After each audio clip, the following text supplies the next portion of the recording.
officers pleading not guilty in the killing of Tyre Nichols. All 5 charged with second-degree murder and other crimes related to the traffic stop and brutal beating that led to Nichols' death 3 days later. The 5 officers, the only ones in court wearing masks, standing with their lawyers who spoke for them. They were members of a special street crimes unit called Scorpion, now disbanded. It was their own body camera video that revealed their alleged brutality, pulling Nichols from his car, later punching, kicking, and beating him with a baton. Outside court, Tyre Nichols' mother saying they didn't even have the courage to look me in my face. But she promised those officers will see her at every court date until she gets justice for her son. ABC's senior national correspondent Steve Osunsami leads us off in Memphis. This was the first time the family of Tyre Nichols was able to look into the faces of these 5 former police officers. And offer the court a plea of not guilty.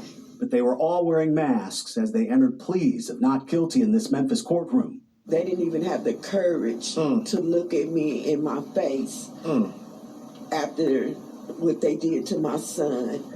So they're going to see me at every court date until we get justice for my son. Unlike the 29-year-old who they are seen violently beating in this disturbing police camera video from January 7th, they will go home tonight, out on bond. One of their lawyers said it wasn't true that none of the officers tried to help the victim when it was clear he was wounded. I think you hear his voice consistently saying, sit up, man, so you can get air. He was doing his job, no more, no less. He never struck anybody. He never did anything other than his job. In this case, the 5 accused former policemen are all black and are all fighting second-degree murder and other charges. And the list of officers and fire department personnel who've been fired or disciplined over this continues to grow.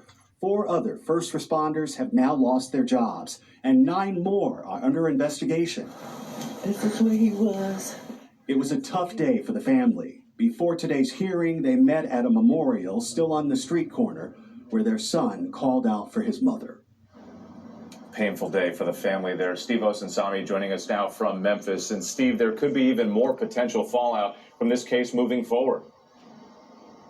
That's right, Whit. There's still the very real possibility of federal charges in this case against these officers, and authorities are now reviewing about 75 cases that were handled by the specialized police unit that these officers belong to that has since been disbanded.